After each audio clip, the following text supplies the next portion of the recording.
ইমাম যদি সঠিক আকীদায় না থাকে, তাহলে যে ইমামের পিছনে আপনি নামাজ পড়বেন সে যদি সঠিক আকীদার না থাকে, তাহলে ভাই সেই জায়গাটা তার মুখের দিকে তাকানোর কোনো দরকার নাই।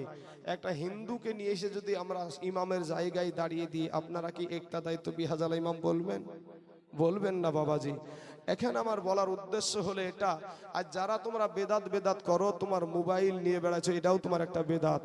তুমি যে আজকে যে লেবাসটা পরে বেড়াচ্ছ, তোমার লেবাসে তুমি যে লেবাসটা পরে তুমি মোবাইলে দেখে তুমি ফতোয়া জারি করছো, ভাই এই লেবাসটাও তো আমার নবীজি কোনোদিন পরেনি, কোনোদিন পরেনি। কিন্তু অথচ জিন শার্ট প্যান্ট পরে বাবাজি, জিন শার্ট প্যান্ট পরে গেঞ্জি গায়ে দিয়ে মোবাইল নিয়ে ফতোয়া জারি করা আছে না নাই? কথা বলেন না কেন ভাই আমার? আন্না আলিয়ান রাদিয়াল্লাহু তাআলা আনহু ক্বালা মিনাস সুন্নাতি ওয়াদউল কাফা আলাল কাফা ফিস সালাতি তাহতা সুররাতি। এটা একটা হাদিস, আমার বাপের তৈরি নয়, আমার জবান থেকেও না, আমার দয়ার নবীজির জবান থেকে বললাম। দয়ার নবীজি যেটা বলেছেন, দয়ার নবীজির সাহাবী বলেছেন কি, ক্বালা মিনাস সুন্নাতি ওয়াদউল কাফা আলাল কাফা। সুন্নাতি তরিকা হলো এক কাফা আরেক কাফার উপরে রেখে তাহতা সুররাতি মানে নাভির নিচে হাত বেঁধে নামাজ পড়াটা হলো সুন্নাতি তরিকা। জোরে বলেন সুবহানাল্লাহ। কিন্তু বুকে হাত বাঁধার হাদিস আছে ভাই, বুকে হাত বাঁধার হাদিস আছে। সেটা হলো আবু দাউদ শরীফে এই হাদিসটা আছে। হাদিসটা বর্ণনা করেছে তাউস রহমতুল্লাহ আলাই। তাউস রহমতুল্লাহ আলাই উনি কিন্তু নবীর সাহাবী না ভাই, তুমি হাদিস বুঝো না। নবীর সাহাবী কারা? যারা নবীকে দেখেছে, যারা নবীকে দেখেছে ঈমানের সহিত চর্ম চক্ষু দ্বারা ঈমান নিয়ে যারা কবরে গিয়েছে তাদেরকে বলা হয় সাহাবী। কথা বুঝলেন? তাদেরকে বলা হয় সাহাবী। এবার ইনি একজন তাবিঈ, ইনি নবীজিকে দেখেন নাই। উনি বলছেন যে বুকের ওপরে হাত বেঁধে নামাজ পড়তেন। এটাকে বাবাজি, এটা একটা মুরসাল হাদিস। অর্থাৎ যদি সাহাবী থেকে আপনি হাদিস পান, তাহলে আগে আপনাকে সাহাবীদের হাদিসটা প্রাধান্য দিতে হবে। বুঝতে পারছেন কথাটা? তারপরে তাবিঈদের খাতাতে আসতে হবে। অর্থাৎ মুরসাল হাদিস বলতে কাঁটাযুক্ত হাদিস, মানে শিয়ালদা থেকে লালগোলা পর্যন্ত একটা ট্রেন লাইন আছে না নাই? এই ট্রেন লাইন যদি এতটা কাটা থাকে, ট্রেনটা কি যাবে? ট্রেনটা যাবে না। অতএব মুরসাল হাদিস নিয়ে মাস্তানি করে বেড়াই, আপনাদেরকে পারে কিন্তু এদেরকে পারবে না। বুঝতে পারছেন? এদের কাছে আসবে না। ভাই আমার শোনা, আমি আমার নবীর আদর্শ নিয়ে আপনাদেরকে বলতে চাই, ভাই যুবক রে, তুমি আমার কালেমার ভাই, তুমি আমার মুসলমান ভাই, দিলখানা নরম করে দাও ভাই, আমার নবীর আদর্শে আদর্শিত হয়ে যাও ভাই। আমি যে আপনাকে ভুল বলবো, এতগুলা মানুষকে ভুল বুঝিয়ে যাব, আর কবরে আমাকে ছেড়ে দিবে গো বাপ? হ্যাঁ গো, আপনারা কি ভাবেন এটা হয়? বাবাজি শোনা, মাদ্রাসাতে পুকালা চালের ভাত খেয়ে মানুষ হয়েছি। এই পুকালা চালের ভাত খেয়ে মানুষ হওয়ার পরে দেখতে পেলাম যে মা বাপের খিজমত করতে হবে। আমার আল্লাহর কোরআনে বলছে অবিল ওয়ালিদাইনি ইহসানা। আর আমার বাপ মাকে আমি খেতে দিলাম না, আর স্টেজে এসে বসে গেলাম, দিয়ে আপনাদেরকে খুব ভালো ভালো কথা বললাম। এ বাবাজি, এই মৌলবীর কোনো দাম আছে? এই বক্তার কোনো দাম আছে? হ্যাঁ, ওরে এলো দিন আখেরি, মৌলবী হবে বাড়ি বাড়ি, কোরআনের কথা বলবে, এ হাদিসের কথা বলবে, নিজেরা মানে না। ঘন ঘন মসজিদ হবে, মুসল্লি পাইবা না। ঘন ঘন মসজিদ হইবে, এ ইমা কিয়ামতের নিশানা। কথাটা ঠিক না বেঠিক ভাই? কথাটা ঠিক না বেঠিক? আজ আলেম সমাজ ঘরে ঘরে মৌলবি। আগে এত মৌলবি ছিল না। এই যে বৃদ্ধ যাদের সাদা দাড়ি হয়ে গেছে, এই চাচার একটা ফতোয়া নিতে গেলে কত মৌলবির কাছে যে বাবাজি বড় মৌলবি খুঁজে বের করাই মুশকিল হয়েছে। এখন দেশি বাবাজি মুখে দাড়ি নাই, কিছু নাই, এরাই ফতোয়া দিয়ে বসে থাকছে। কোনো ব্যাপার নাই বাবাজি। হ্যাঁ, ফতোয়া দেওয়ার বাবাজি মহিলা এখন মৌলবি বেরিয়ে গেছে। ভাই আমার শোনা, আমি আপনাদেরকে বলবো, এই দাড়ি পাকা চুল যাদের সাদা দাড়ি হয়ে গেছে, সাদা চুল হয়ে গেছে, এই বাপজিরা যেই রাস্তাটাই ছিল ওটাই হলো আসল রাস্তা। জোরে বলেন সুবহানাল্লাহ। কারণটা কি? আমাদের কাছে নতুন কোন নবী আসে নাই আর আসবেও না। কথা বলেন ঠিক না বেঠিক? নতুন কোন ইসলাম আমাদের কাছে আসে নাই, আসবেও না। 1400 বছর আগে আমার নবী যেই ইসলাম আমাদেরকে দিয়ে গেছেন, সেই বাবাজি সেই ইসলাম আগেও আমাদের কাছে ছিল, এখনো আছে, কিয়ামত পর্যন্ত থাকবে। জোরে বলেন সুবহানাল্লাহ। ভাই আমার, আমি সোনা মানিকেরা, আমি আপনাদেরকে তাহলে এতটুকু আমি একটা মিসাল দিয়ে দিলাম, যখনই বেদাত বেদাত করবে ভাই, তখনই বলবেন যে এই পাকা মসজিদ আগে ভাঙতে হবে, এই রং করা মসজিদ আগে ভাঙতে হবে। মসজিদে মাইক টাঙাইছেন না টাঙাননি? এই মসজিদে মাইকে আজান হয় না, হয় না? সভাপতি ভাই আমার, সোনা ভানি, তোমাকে অন্যভাবে কথা বলছি, তোমার বাবা প্রমাণ করতে পারবে যে এই মসজিদ টাঙ্গিয়ে নবীজির জামানায় আজান হয়েছে? আমার সভাপতি ভাই আমার একটা সুপরিচিত ভাই, কোনো ব্যাপার না আমাদের, ও আমার কলেজের টুকরা সুন্নি ভাই। কারণ আমি মইরা গেলে ও একটু আমার লাগে দোয়া করবে, বুঝতে পারলেন না? আচ্ছা বলেন তো, আপনি যদি মইরা যান, আপনার জন্য মানুষ দোয়া করুক, এটা চান না আপনারা? হ্যাঁ, যারা বেদাত বেদাত করছে না বাপ, তারা কিন্তু ভাই রে আপনার জন্য একটু দোয়া করবে না, আপনার জন্য দোয়া করবেন। আর আমার আল্লাহ পাক বলছেন, তুমি যত চাইবা তত আমি খুশি, যত চাইবা তত খুশি। ভাই আমার শোনা, দলাদলি করে মুসলমানদের অবস্থা ভালো না রে ভাই, মুসলমানের অবস্থা ভালো না।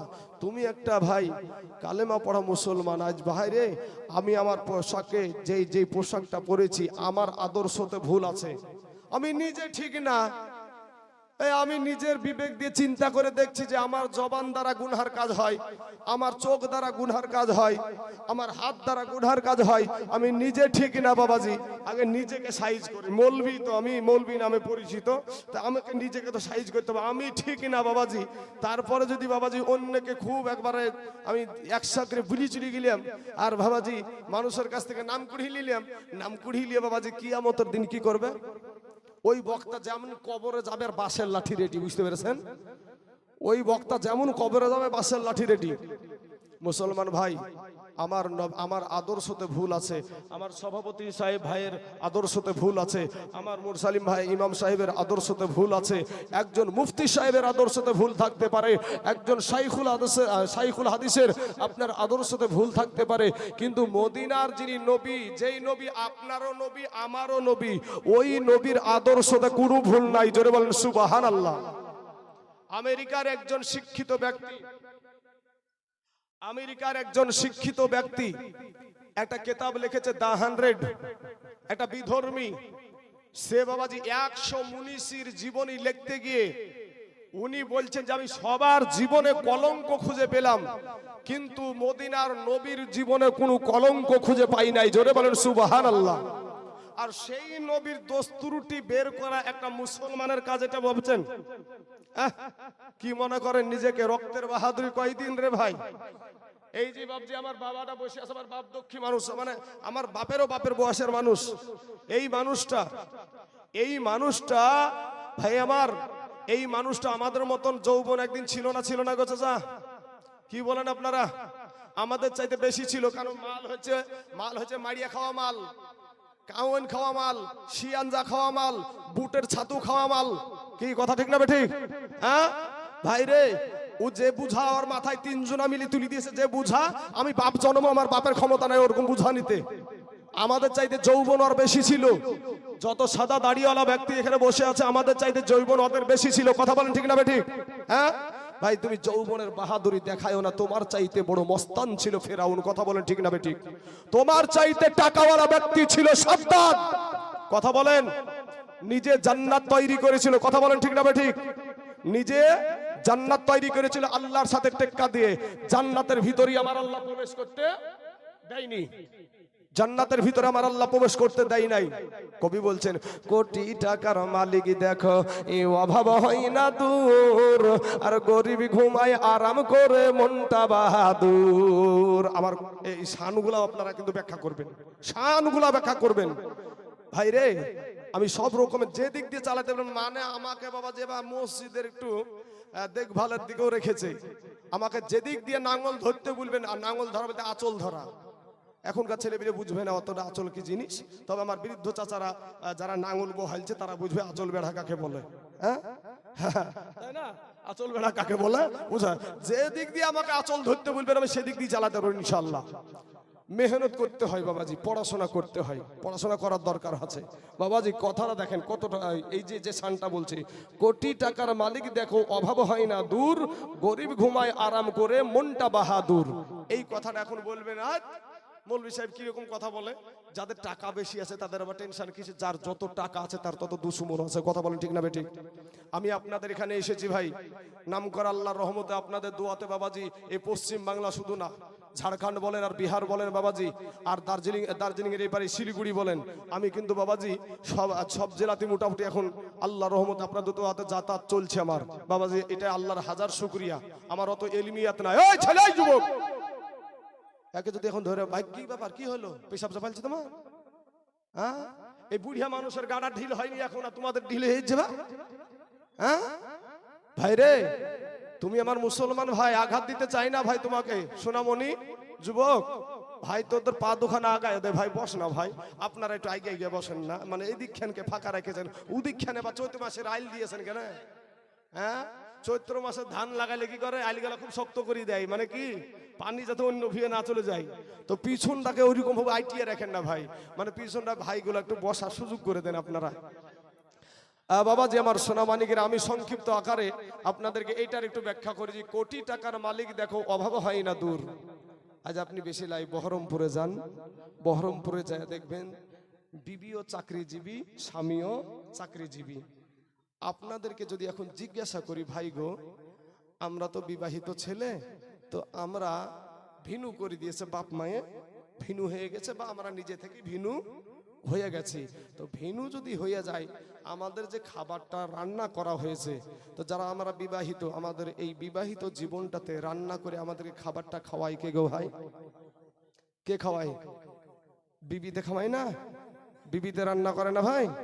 তো বিবির রান্না করা খাবার এখানে সবাই যারা বিবাহিত, বেশির অংশ যাদের বাড়িতে পরিবার নাই, হয়তো কোনো জায়গাতে গিয়েছে, তাদের বাড়ির বিষয়টা আলাদা।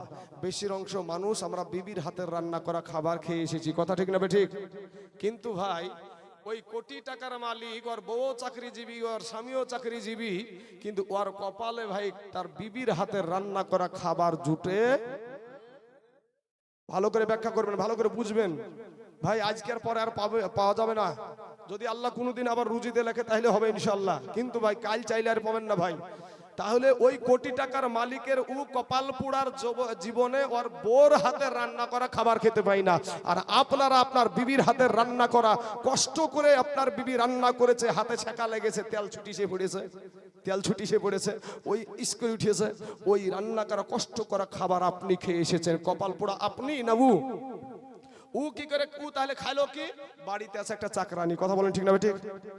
বাড়িতে একটা চাকরানি আছে, চাকরানিতে রান্না করে দিল, গপাগপ খাইলো, খাইয়া দেয় বাবাজি চাকরিতে চলে গেল। চাকরি থেকে আসলো বৈকাল বেলা টাইমে স্কোয়ার ফিল্ড বহরমপুরের বাবাজি, নারী পুরুষ কি মেলা চলছে, আনন্দ ফুর্তি চলছে বাবাজি। 7টার সময় মঘা কোটি টাকার মালিক বাড়িতে ঢুকছে, বউও নাই, বিটিও নাই, বেটাও নাই। রাত 7টাতে ঢুকছে, যাইয়া দেখে বউও নাই, বিটিও নাই, ও বেটাও নাই। চাকরানির হাতে দুইটা খাবার খেয়ে মাউড়ের মতন শুয়েছে। টেনশন, চিন্তা, বউ কই রে আমার, আরে আমার বউ কোন দিকে গেল, আমার বিটি কই রে।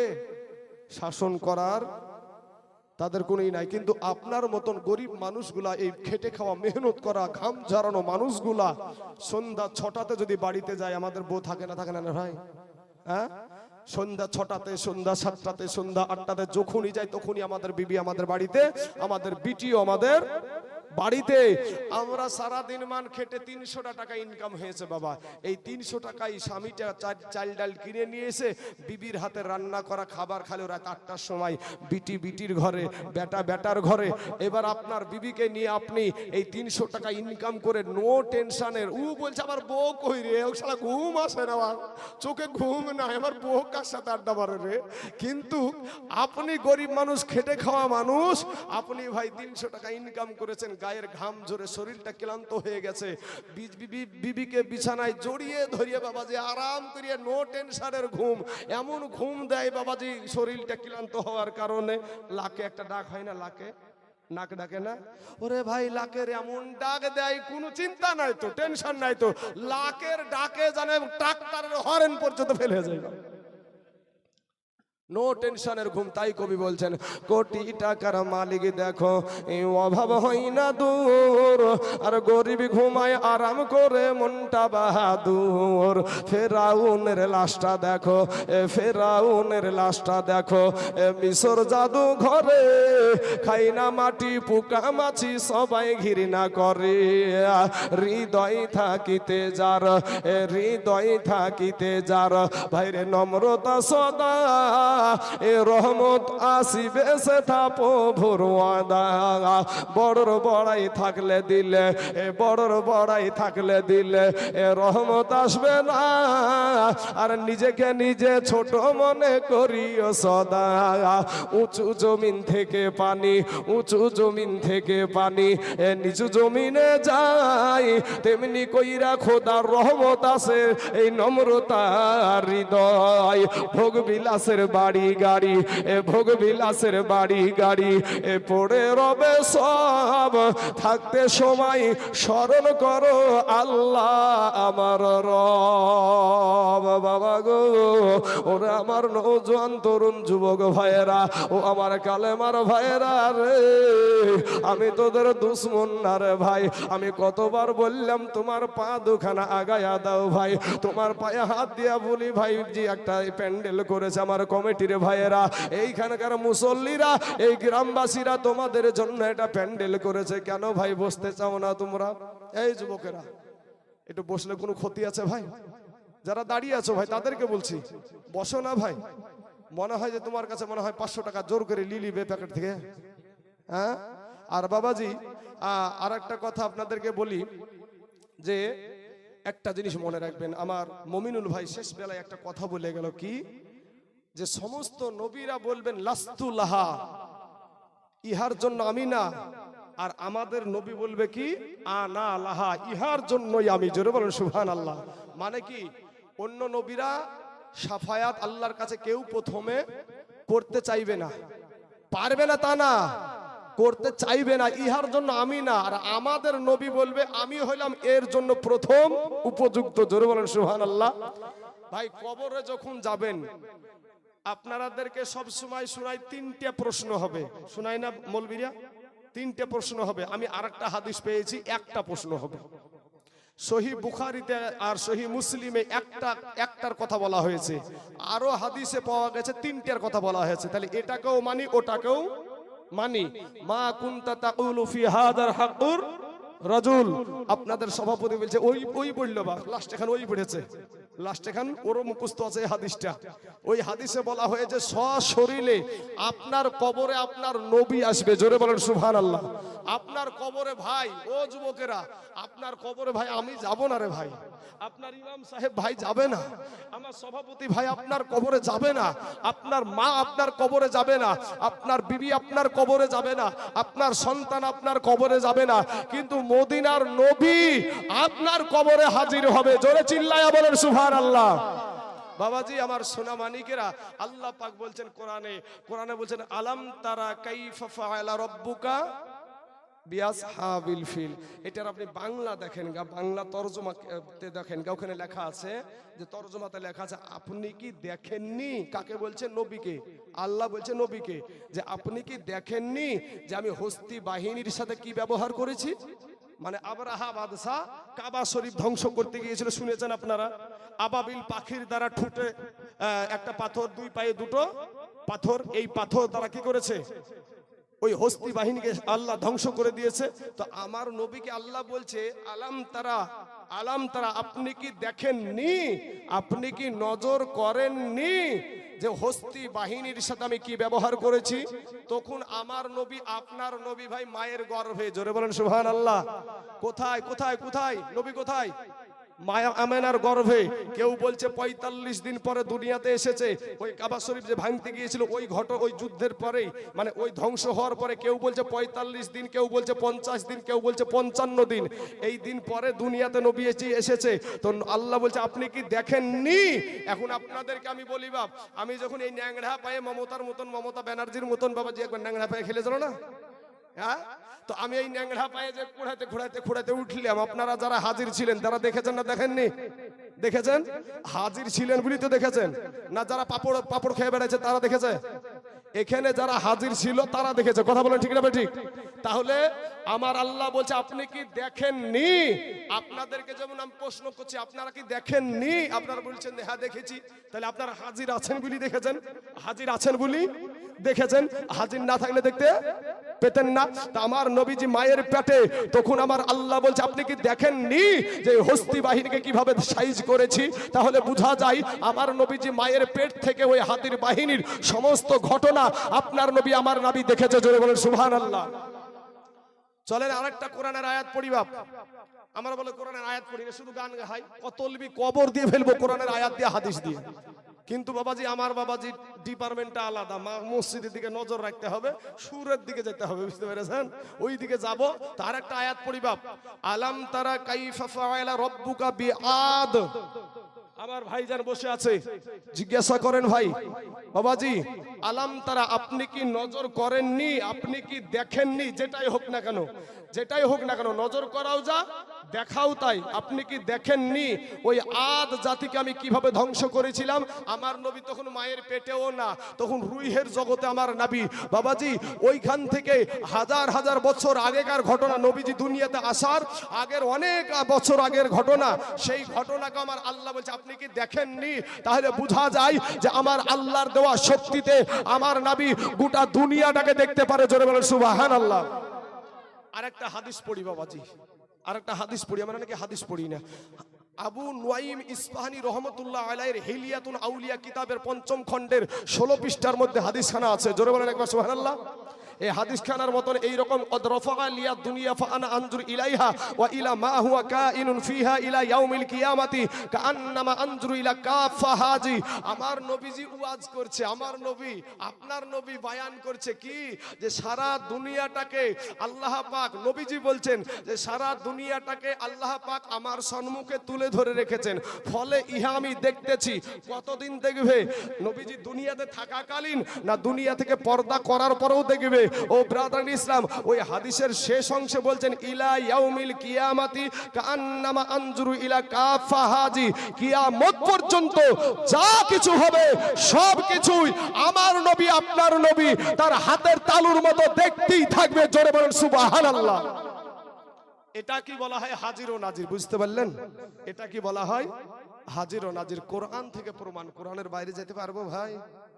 আমার ভাই একটা বললো, কে যেন সভাপতি ভাই তো বললো আপনাদেরকে যে একবার ডোমকুলে উঠিয়েছিলাম। হ্যাঁ ভাই, ডোমকুল থানাতে আমাকে তোলা হয়েছিল।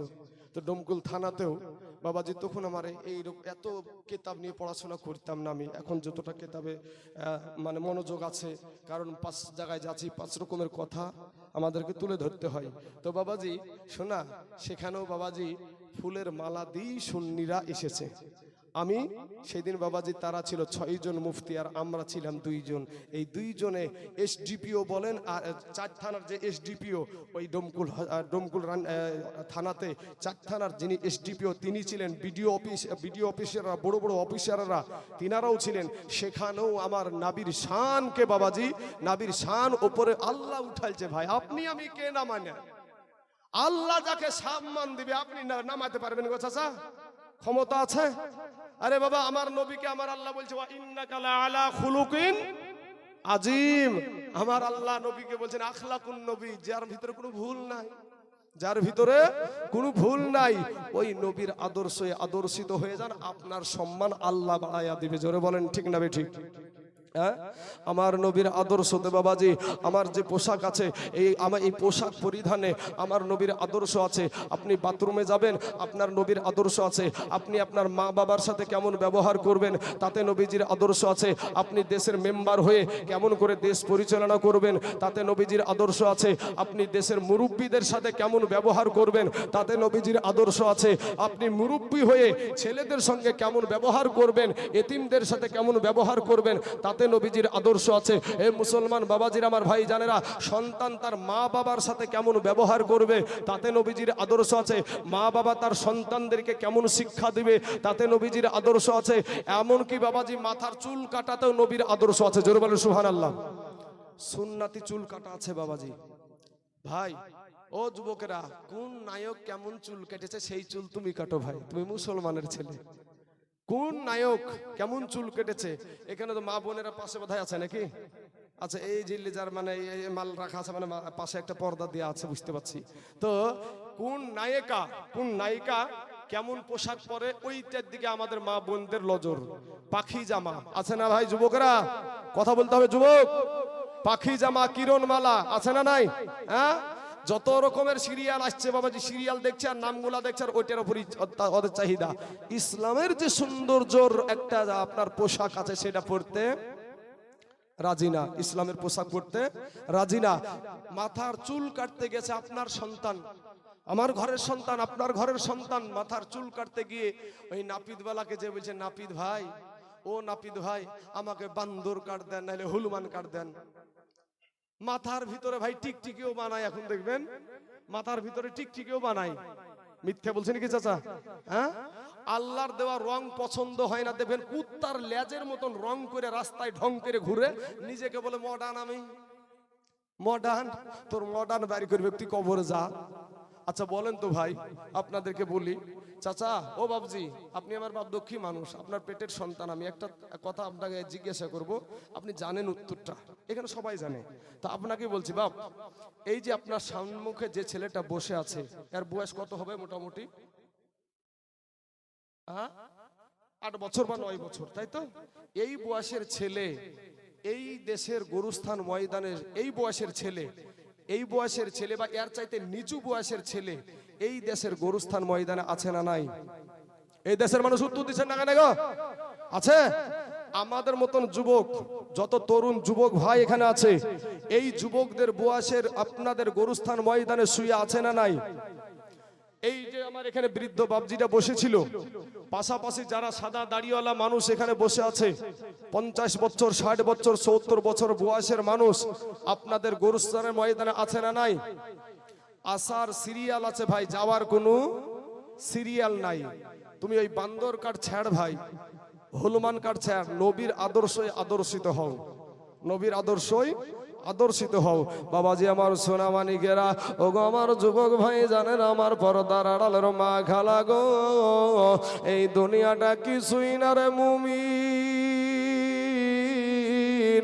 এরে আমার নবীর উম্মতের দল মাস্তানি করিও না রে বাবা, যৌবনের বাহাদুরি দেখায় না রে যুবক, তোমার পা দুখানা আগায়া দাও ভাই গো, তোমার পায়ে হাত দিয়া বলি রে ভাই, ফিরে আয়, তওবা করে আমার আল্লাহর কাছে ক্ষমা চাও, আমার আল্লাহ তোমার জীবনের সব গুনাহ মাফ করে দিবে। জোরে বলেন সুবহানাল্লাহ। এ মুসলমান বাবাজি, আমার আল্লাহ পাক এই মানুষকে আশরাফুল মাখলুকাত করে সৃষ্টি করেছে। হাজারো আলেমের মুখে শুনেছেন মানুষকে আশরাফুল মাখলুকাত করে সৃষ্টি করেছে। আমার আল্লাহ বলে, বান্দা রে, ওরে বান্দা, আমি তোর আল্লাহ তোকে বড় মুহাব্বত করে সৃষ্টি করেছি রে বান্দা, ওরে বান্দা, আমি তোকে বড় ভালোবেসে আমি তোকে সৃষ্টি করেছি রে বান্দা। বান্দা রে, ওরে বান্দা, তুই জাহান্নামে যাবি, আমি আল্লাহ সেটা চাই না রে বান্দা, কিন্তু বান্দারে ফিরে আয় রে বান্দা, ফিরে আয়, তওবা করে আমার কাছে ক্ষমা চা, আমি আল্লাহ রহমানুর রহিম, আমি আল্লাহ তোর জীবনের সমস্ত গুনাহ মাফ করে দিব। জোরে বলেন সুবহানাল্লাহ। এ আমার কালেমার ভাইয়েরা, এ আমার মুসলমান যুবকেরা, ও যুবক রে, আজ তোমার মতন কত যুবক ভাই রাস্তার ভিতরে ড্রাইভারি করে ভাত খায়, এরপরও 5 ওয়াক্ত নামাজ পড়ে, তুমি কেন পারবা না রে বাবা? তোমার মতন কত যুবক মুনিশ খেটে ভাত খায়, এরপরও ভাই 5 ওয়াক্ত নামাজ পড়ে, তুমি কেন পারবা না রে বাবা? তোমার মতন কত যুবক ব্যবসা করে ভাত খায়, 1 টাকা হারাম খাই না, অভাব নাই, তুমি কেন পারবা না রে বাবা? তোমার মতন কত যুবক মাস্টারি করে, চাকরি করে, তারপরেও 5 ওয়াক্ত নামাজ পড়ে, তুমি কেন পারবা না রে বাবা? আমি বলি নাই আমার মতন হুজুর হয়ে যাও ভাইরে, তোমাকে হুজুর হতে বলছি না, তুমি নবীর সুন্নাতের এই দাড়িটা ছেড়ে দাও, নবীর সুন্নাতের মালাটা গলায় পরিয়ে নাও, আমার আল্লাহ তোমার সম্মান সম্মান বাড়ায়া দিবে। জোরে বলেন সুবহানাল্লাহ। এই পাগড়িটা বাঁধার কারণে মাথায় গরম লাগে জানি রে বাবা, দাড়িটা কাটলে এখানেও বাতাস লাগবে, দেখতে একটু ভালো লাগতে পারে, কিন্তু বাবা গো এটা আমরাও জানি।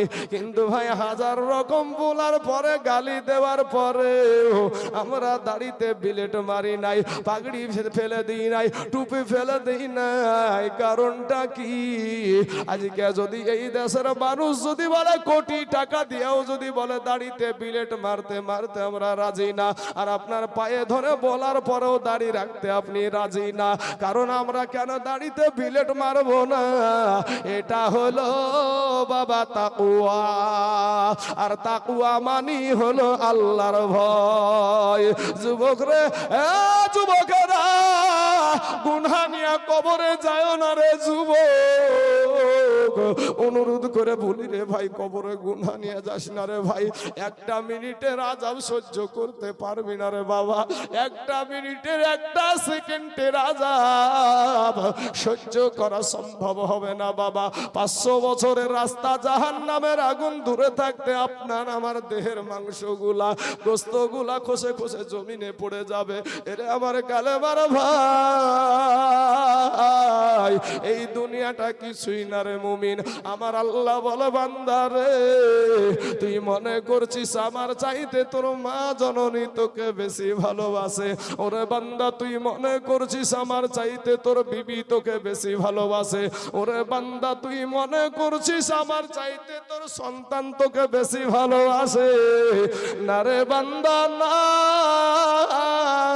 আমি আল্লাহর চাইতে তোকে কেউ বেশি ভালোবাসে না। চিল্লায়া বলেন সুবহানাল্লাহ। আল্লাহ এত দয়ালু, এত দয়ালু বাবা গো, আমার আল্লাহ পাক এত দয়ালু। ও যুবক রে, ও আমার কালেমার ভাই, দিলখানা একটু নরম করে দিয়ে কথাটা শোনো। এই দাড়ি রাখা সবাই বলে সুন্নাত নাকি বাবাজি, কিন্তু এ ভাইজান, কি হলো ভাই? ভাই গো উঠাও, ঠিক করেন না ভাই, শোনা। হ্যাঁ বাবাজি, এই যুবকেরা ভাই শোনো, আমি তোমাকে কষ্ট দেওয়ার জন্য নাই, কাউকে আঘাত করার জন্য না। এই যে দাড়িটা তুমি কাটো, এই যে তুমি দাড়িটা কাটো, তো নাপিতের ঘরে যাইতে হবে না নাকি? নাপিতের ঘরে যাওয়ার পরে কি করে? নাপিত দাড়িটা কাটার পরে বোধহয় পকেটে ভরে রাখে নাকি? হ্যাঁ, কোথায় ফেলে? নিচে ফেলে। নিচে তো আমি পা দিয়ে লাথ খাচ্ছি। ওরে ভাই, এই কথা বলেন ঠিক না ঠিক? যেটা নাবির সুন্নাত, ওই সুন্নাতটাকে আপনি কি করছেন? একটা বিধর্মী একটা নাপিতের পায়ের তলে নিয়ে যে ফেলাচ্ছেন।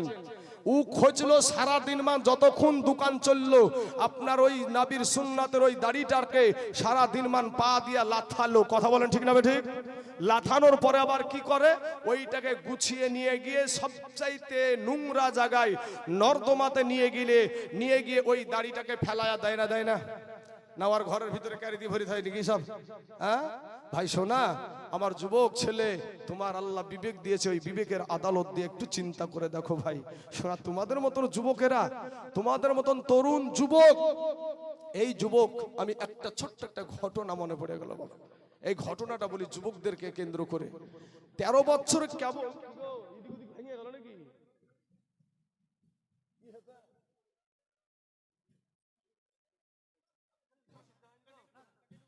মাশাআল্লাহ, আল্লাহ কোনো অঘটন হয় না। দেখেন সুবহানাল্লাহ। বাবাজি আমার সোনা মানিকেরা, একবার মহব্বতের সহিত দুরূদ শরীফ পড়েন। আল্লাহুম্মা সাল্লি আলা সাইয়্যিদিনা মাওলানা মুহাম্মদ আলা আলি সাইয়্যিদিনা মাওলানা মুহাম্মদ সাল্লাল্লাহু মুহাম্মাদিন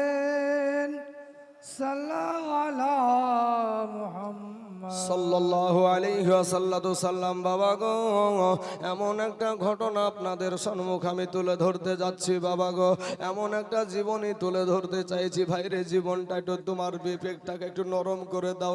আমাদের চোখে পানি আসে না গো বাপ, আমাদের চোখে পানি নাই, কারণ গুনহায় গুনহায় আমাদের কালটা একেবারে পাথর হয়ে গেছে রে বাবা।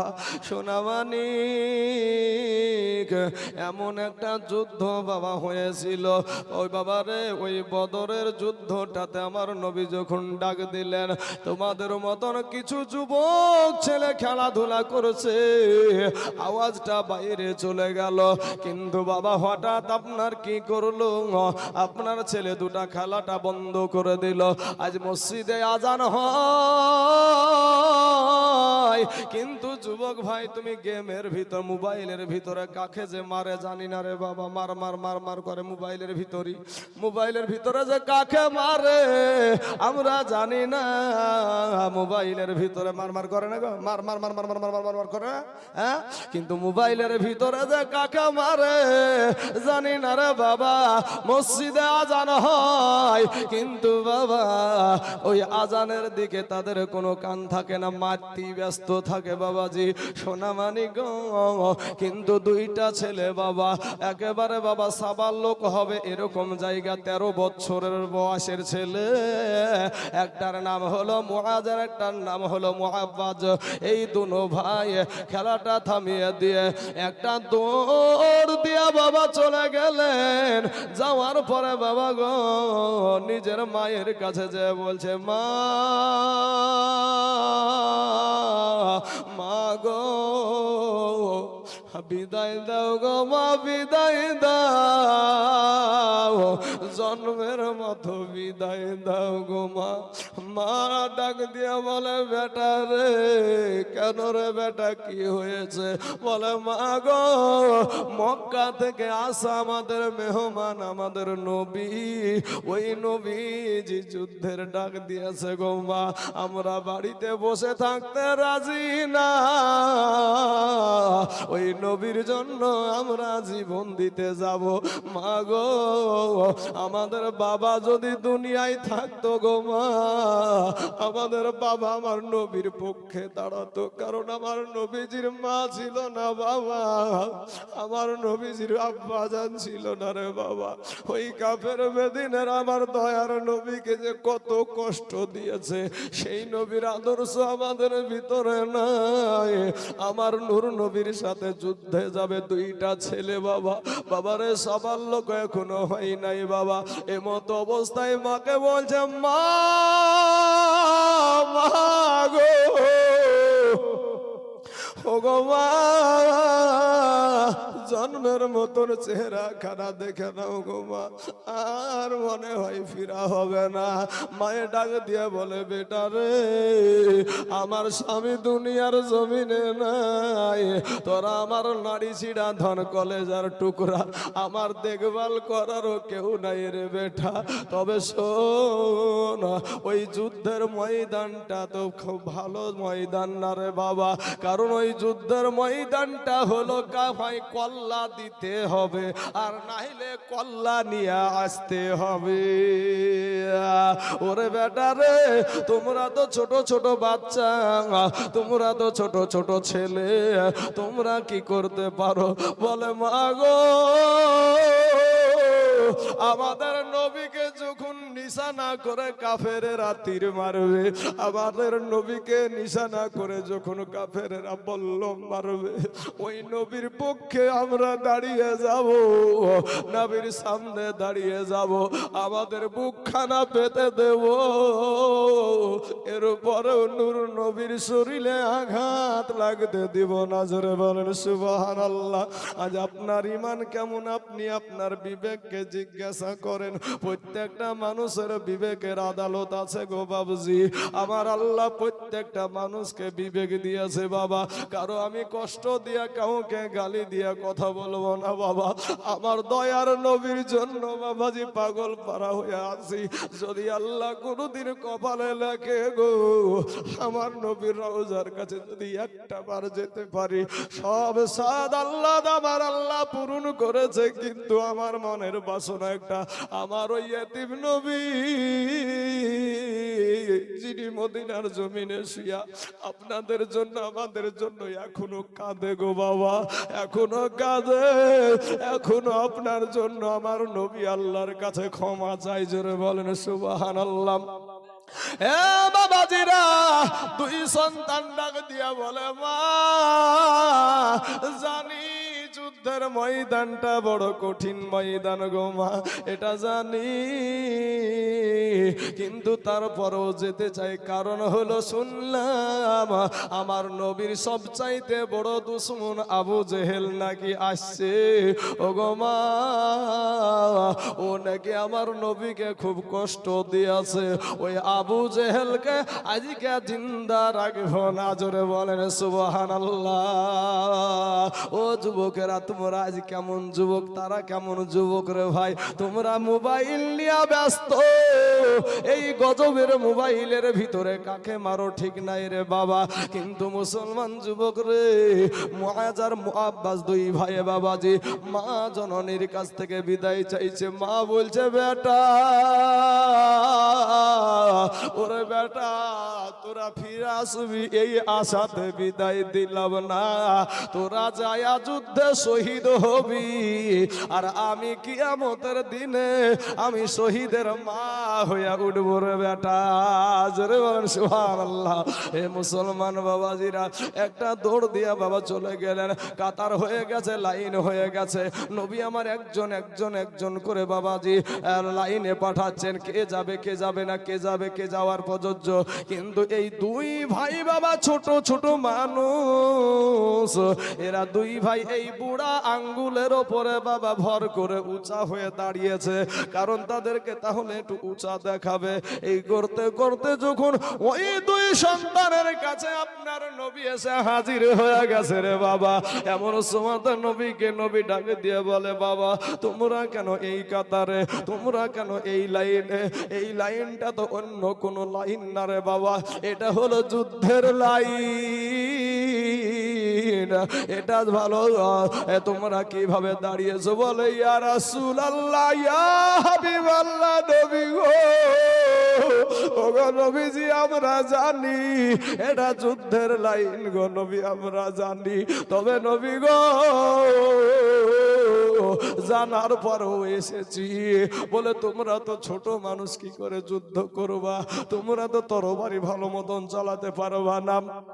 এ মুসলমান, এ যুবকের আমার বাবাজিরা ওই সন্তানদের ভিতরে বলতে শুরু করলো, ইয়া রাসূলুল্লাহ, ইয়া হাবিবাল্লাহ, নবী গো, ফিরায়া দিয়েন না, ফিরায়া দিয়েন না।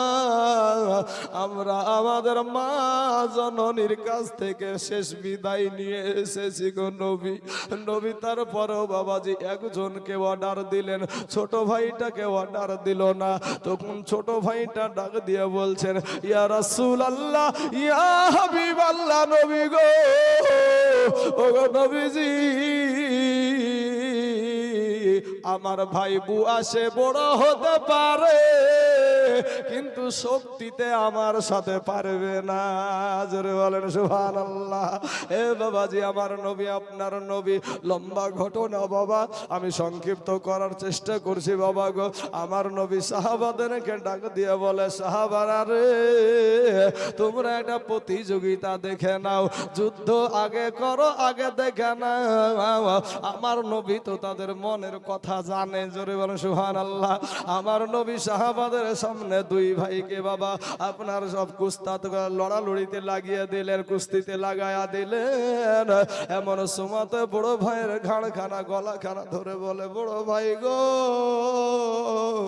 আমি জানি তোমার সাথে আমি পারবো না গো বড় ভাই। ভাই গো, তোমার যাওয়ার হুকুম হয়ে গেছে, কিন্তু ভাই গো, আমাকে রেখে তুমি যাইও না। আমরা দুই ভাই একসঙ্গে খেলার মাঠ থেকে মা জননীর কাছে গিয়েছি, দুই ভাই মা জননীর কাছ থেকে বিদায় নিয়ে এসেছি। বড় ভাই গো, খবরদার আমাকে তুমি হারাইয়া দিও না। বড় ভাই বলছে, চিন্তা করিস না, টেনশন করিস না, আমি ঠিক তোকে জিতাইয়া দিব।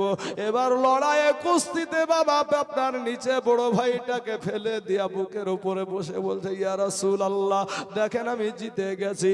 এত আপনার শহীদ হওয়ার শহীদ হওয়ার তো টান আল্লাহকে পাওয়ার জন্য, কোরআনকে পাওয়ার জন্য, নবীকে পাওয়ার জন্য গো বাবা, এত সুন্দর টান বাবাজি। আমাদের সন্তানেরা আজ কালেমা জানে না।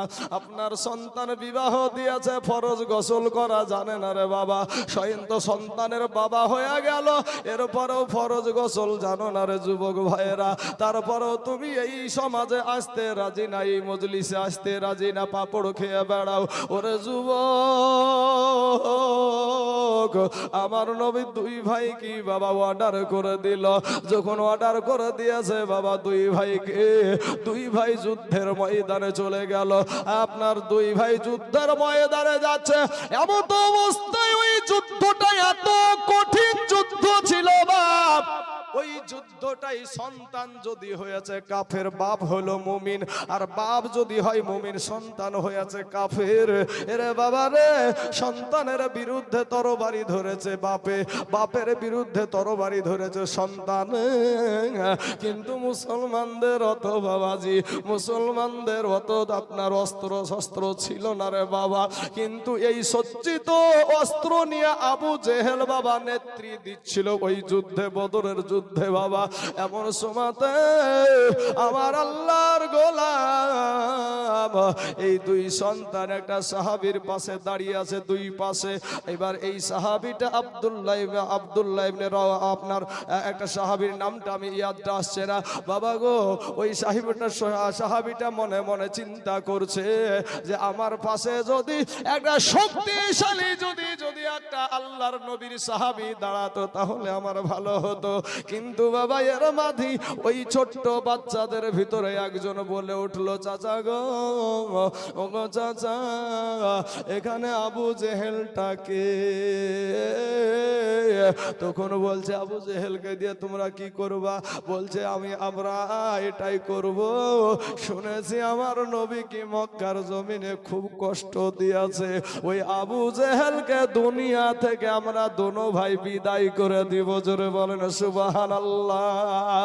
সাহাবী বর্ণনা করেছে আমার ভিতরটা, আমার ঈমানটা, আমি এত গর্বিত হয়ে গেলাম যে আজ নবীর জন্য দুইটা সন্তান নিজের জীবনের ভয় করে না, নিজের জীবনের ভয় নাই বাবা, ইন্তিকাল করবে এটা ভয় নাই, শহীদ হয়ে যাবে ভয় নাই, একটাই কি নবীর দুশমনকে জিন্দা রাখব না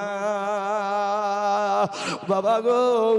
এমন সমাদে দুই ভাই বাবাজি দাঁড়িয়ে আছে। ওই মানুষ, ওই সাহাবীটা আপনার ডাক দিয়ে বলছে, বাবা গো, ওই দেখো যে ঘোড়ার উপরে দাঁড়িয়ে দাঁড়িয়ে গর্জন দিচ্ছে আর ডাকছে মুসলমানদেরকে, ওই সাকে সবার উপর দিয়ে যাকে দেখা যায় ওটাই হলো আবু জাহেল, ওটাই হলো আবু জাহেল। এ বাবাজি আমার সোনা মানিকেরা, ওগো আমার ভাই জানেরা, আমার আব্বা জানেরা, দুইটা সন্তান আপনার ইদিক উদিক প্যাচ কাটিয়ে গিয়ে আবু জেহেলের কাছে গিয়ে হাজির, আবু জেহেলের কাছে গিয়া হাজির হয়ে গেছে। ভাই ভাই আলোচনা করে বলে, ভাই রে, এই আবু জেহেল তো এই অবস্থায় আছে, আগে আর ঠ্যাঙের উপরে ঝাড়, আর ঠ্যাঙের উপরে ঝাড়ার পরে যেমনি জমিনে পড়ে যাবে আর বুক সুজায় একেবারে ওকে আমরা অস্ত্র চালিয়ে দিব। অস্ত্র কি? খেজুরের ডাল। খেজুরের ডালকে বাবা তরবারি বানায়া দেওয়ার মালিক কে? কে গো? আল্লাহ। আল্লাহ আমাদের মুসলমানের হাতে ভাই অস্ত্র নাই, কিন্তু রাস্তার পাথর আছে। যারা জয় শ্রীরামের স্লোগান জোর করে মুসলমান ভাইদেরকে পড়াচ্ছ, ভাই আজ মুসলমানেরা তোমাদের মতন বেয়াদব না, মুসলমানেরা তোমাদের মতো বেয়াদব না ভাই আমার। শোনা যুবক, এমত অবস্থায় যখন ঝেড়েছে পায়ের ওপরে বাপ, আর আবু জেহেল জমিনে পড়ে গেছে, আর যেমন পড়ে গেছে বাবাজি, আর বুকের ওপরে আর এক ভাই দাঁড়িয়েছে। এবার আবু জেহেলের একটা বেটা ছিল, আর নাম ছিল ইকরামা, পরে মুসলমান হয়ে গিয়েছিল। দেখে আমার বাপ তো সাইজ, আমার বাপ কার কাছে? বড় ব্যক্তিদের কাছে।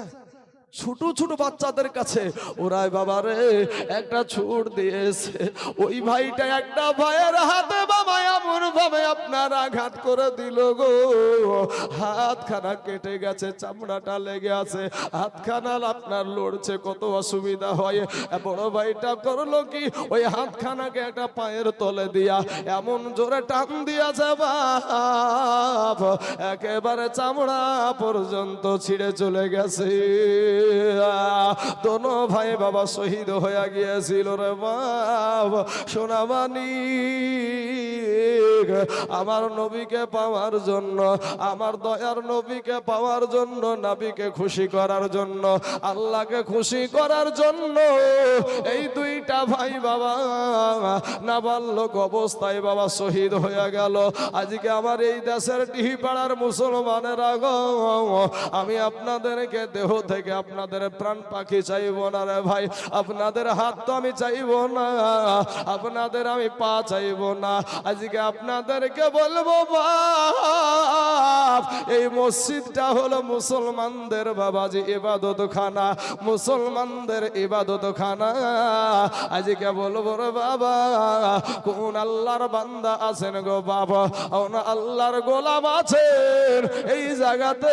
আমি বাবাজি দেশে বিদেশে বহুত জায়গাতে বাবারে কোন লক্ষ লক্ষ করে টাকা ইনকাম, মাদ্রাসা মসজিদের জন্য কালেকশন চাই।